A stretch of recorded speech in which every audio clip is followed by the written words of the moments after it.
Assalamualaikum warahmatullahi wabarakatuh. Saudara-saudara sekalian, mudah-mudahan kita selalu dipertemukan dalam keadaan penuh dengan rahmat Allah dan barokahnya. Amin amin ya rabbal alamin. Sedikit perlu Anda ketahui bahwa saya menayangkan video, mengupload video ke YouTube tentang anak-anak yang selesai mengaji membaca Al-Quran. Kemudian saya berikan kesempatan untuk bertanya kepada saya tentang apa saja, baik itu yang berhubungan langsung dengan soal agama atau bahkan barangkali ada kesulitan di pelajaran sekolah mereka. Jadi saya perlu memperluas pemikiran mereka. Barangkali ada kesulitan, ya saya akan jawab pertanyaan-pertanyaan mereka, tapi sekali lagi saya ini bukan manusia yang serba bisa, ilmu saya juga terbatas.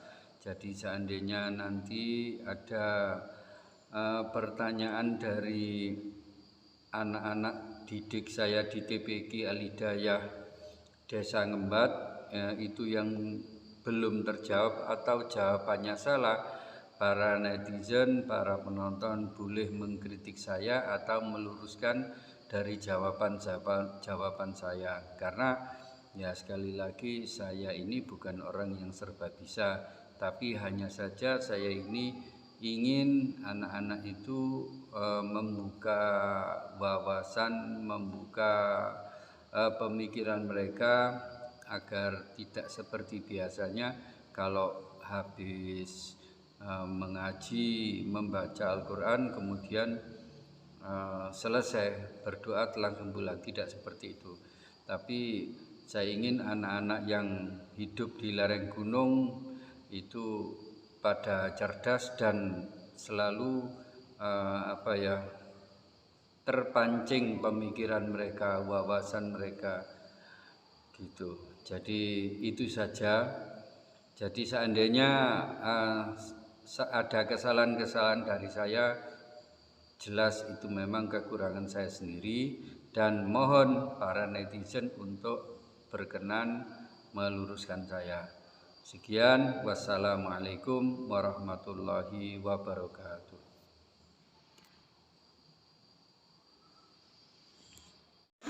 Manfaat bersiwak. Manfaat bersiwak itu seperti sikat gigi. Jadi manfaatnya apa sikat gigi? Membersihkan gigi. Siwak itu koyok, siwak itu lek dicokot-cokot ngene, pucuke siwak iku koyok sikat. Jadi koyok benang-benang ngono iku lho, ya anune sikat iku ya. Koyok itu. Ya seperti itu. Jadi membentuk apa jenenge sih? Ya pokoke ngono lah angel ngarani. Wis ngono iku. Jadi itu bisa masuk ke sela-sela, dan di kayu siwak itu mengandung obat. Malah lebih baik siwak daripada odol. Pen lek misale kate salat, nggo nyesak siwak terus nggo kate salat dinyenekno. Itu lebih baik daripada odol, pakai odol. Jadi manfaatnya apa? Untuk kesehatan gigi. Ya, terus. Apa mukjizat dari Nabi Muhammad? Loh, mukjizat Nabi Muhammad itu akeh banget. Nabi yang jumlahnya berapa? 240.000. Itu semuanya punya mukjizat. Masing-masing nabi itu punya mukjizat. Loh, semua nabi 240.000 itu ternyata mukjizatnya kabeh kepegang oleh Nabi Muhammad. Gitu. Jadi nabi paling dicintai oleh Allah, otomatis kelebihan, kehebatan yang kalau nabi itu disebut mukjizat itu lebih malahan daripada nabi-nabi yang lain. Kalau Nabi Musa bisa membelah laut dengan tongkatnya, Nabi Muhammad bisa membelah bulan dengan jarinya. Srit. Ini padahal gak nemplek tangan nih. Nabi Musa nemplek tongkatnya nang banyune. Laut kemudian terbelah, dasar lautnya mengangkat, akhirnya bisa seperti jembatan. Nah, enggak. Dasar laut tak jeruk diangkat oleh Allah. Nah itu jadi mujizat Nabi Muhammad itu lebih dari Nabi semuanya. Nah yang paling besar mujizat Rasulullah itu apa? Al-Quran. Itu yang paling besar dan paling hebat. Nah, Al-Quran itu yang dipakai orang sampai nanti akhir zaman. Kalau Nabi Musa pada masanya saja, Nabi Isa pada masanya saja, tapi Nabi Muhammad mukjizatnya dipakai sampai akhir zaman. Ayo terus. Malaikat maut itu nggak ada pembantu. Ya, malaikat maut itu nggak sendiri. Malaikat-malaikat yang dikenal 10 nama itu punya pembantu nggak sendiri. Jadi ketua ini adalah yang disebut malaikat Israil. Kayak malaikat Malik itu malaikat Malik ketuai anak buah sapa? Zabania. Muake. Jadi malaikat cuman yang anak buah malaikat Israil ini enggak disebut. Enggak ada nama. Terus tapi biasanya malaikat kalau mau mencabut nyawa itu izin dulu. Biasanya itu memberitahu dulu. Terutama kepada orang-orang alim, orang-orang yang wali, apalagi para nabi. Kati teko itu nyabut nyawa itu izin dulu. Apalagi mau nyabut nyawanya Nabi Muhammad. Gak wani dhewe. Malaikat Israil itu. Ejek sungkan-sungkan kati nyabut nyawani kekasih Allah. Ngajak sapa sing paling ngarep? Malaikat Jibril. Malaikat Jibril pun gak wani mlebu.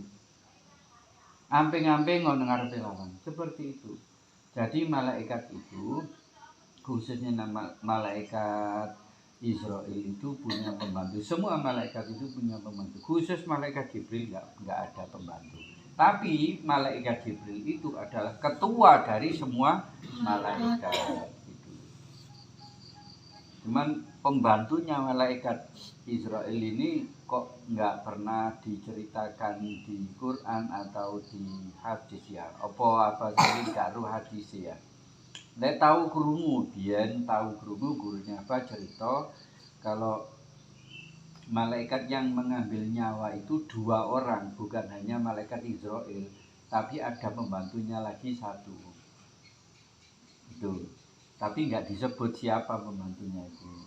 Nah, itu kan ceritanya gurunya apa lah. Apa kenyataannya seperti itu atau dasar hukumnya di mana? Apa di hadis lek Quran jelas kalau tapi di hadis apakah ada apa turun sampai buka hadis itu ya harap dimaklumi. Terus maksud dari keluarnya api dari Yaman itu apa? Nah maksudnya itu nanti pasti itu keluar. Itu Rasulullah itu diberitahu oleh malaikat Jibril kalau nanti salah satu tanda-tanda kiamat adalah keluarnya api dari Yaman. Jadi nanti ada tanah di Yaman yang kemudian terpecah, tanah itu kemudian keluar api. Itu berarti sudah dekat dengan kiamat. Gitu. Lah sedekat apa? Setahun, 2 tahun, 10 tahun, nggak ada yang tahu. Pokoknya sudah dekat dengan kiamat. Gitu. Jadi tanda-tanda kiamat itu banyak sekali. Nah, sampai hari ini bisa jadi mencapai sudah 7. Padahal ada yang memprediksi tandanya itu 12. Nah, kalau sudah 7 tinggal apa? 5. Dari 5 kurang pirang tahun. Nah, keringun kan. Berarti wis cedek kan? Tapi ya wis wallahu alam, itu semua Allah yang Maha tahu. Kita nggak perlu giro-giro, yang penting kita siap-siap aja. Siap-siap kalau seandainya kita nanti mati pasti masuk kuburan sih, mati masuk kuburan. Nah, di kuburan itu kan ditanya oleh malaikat Mungkar Nakir. Nah, ya sudah kita persiapkan. Dengan apa kita bersiap-siap? Dengan perbuatan. Itu. Jadi perbuatannya bagaimana? Ya perbuatan yang la ilaha illallah, karena malaikat Mungkar Nakir itu menanyakan tentang iman. Berarti iman kita harus diperkuat plus dengan Islam. Islam itu perbuatan, iman itu keyakinan. Gitu. Jadi perbuatanmu harus Islam. Nah, Islam itu yang apa? Islam itu rukunnya ada 5, ya ada syahadat, sholat. Nah, makanya kalau orang tidak sholat itu bukan Islam atau keluar dari Islam. Sampai ada hadis ancaman seperti itu. Cuman enggak mungkin. Cuman ya itu ancaman dari Rasulullah biar kita selalu sholat. Sampai Rasulullah di akhir hidupnya aja pesennya la takrobus sholat, jangan tinggalkan sholat. Pesennya Rasulullah sampai kaya ngono, la takrobus sholat. Saking pentingnya sholat. Kok la takrobus sholat? La takrobus sholat kan malah apa itu jangan dekati sholat. La tarkus sholat, jangan jauh-jauh, jangan tinggalkan sholat. Latarkus sholat, jangan tinggalkan sholat. Wis nyowo wis ana kene tenggorokan karek metune tok iki lho sing dipeseni Rasulullah itu. Saking pentingnya sholat. Kalau kamu ngaji dapat pahala, tapi kalau nggak sholat hilang pahalamu. Ya Allah. Kan ngaji oleh pahala, tapi kalau kamu nggak sholat entek pahala. Nah, sholat itu ibadah yang paling penting dan berpengaruh bagi ibadah-ibadah yang lain. Ibarat sepur, sholat itu adalah lokomotifnya, ndasi sing jane mesin. Nah, kalau mesin macet otomatis gerbonge sing liyane iki melok macet. Ibarat sholat itu lokomotif, gerbong-gerbong ini adalah ibadah-ibadah yang lain, poso, zakat, puasa, ya apa? Poso, zakat, balik meneh. Zakat, poso, haji, terus sedekah dan lain-lain itu semuanya akan hangus kalau sholatnya hangus. Ya. Hukum sholat witir. Hukum sholat witir itu sholat witir tiap hari. Sholat witir itu bukan hanya di malam setelah tarawih di bulan Ramadan, bukan hanya itu, tapi tiap hari. Ya, sholat witir. Witir artinya ganjil. Ganjil itu dimulai dari apa? 1, 3, 5, 7, 11 terus. Pokoknya sing ganjil yang tidak bisa dibagi 2 itu namanya ganjil, yaitu witir. Nah, witir tidak terbatas pada bulan Ramadan. Hukumnya apa? Sunnah muakkad. Sunnah yang dikuatkan. Ada salah seorang ulama besar lupa karena saking kecapean. Lupa nggak sholat, witir langsung tidur. Begitu bangun minta ampun, nangis menyesal. karena besarnya pahala dari sholat witir. Loh terus padahal itu sunnah. Iya, tapi sunnah kan muakkad. Muakkad itu hukumnya sudah mendekati wajib. Tapi tetap nggak wajib. Nah, jadi ulama ini menyesal meninggalkan witir. Lah terus apakah kita boleh tidak witir? Ya boleh saja tidak witir, wong itu sunnah, tetap aja sunnah kan gitu. Tapi kalau bisa wajibnya dulu, baru nanti sunnah-sunnah yang lain. Jangan melakukan sunnah kalau belum melakukan yang wajib. Kita tutup dengan doa. Allahumma arhamna bil Qur'an waj'alhu lana imaman wa nuran wa hudan wa rahmah.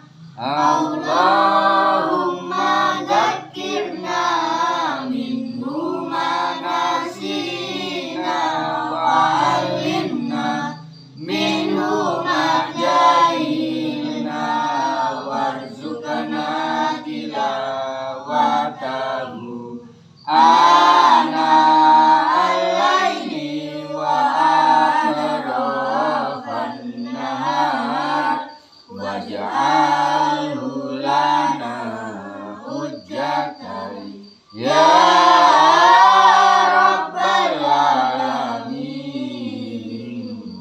Assalamualaikum warahmatullahi wabarakatuh. Waalaikumsalam warahmatullahi wabarakatuh. Allahumma sholli ala sayyidina Muhammad.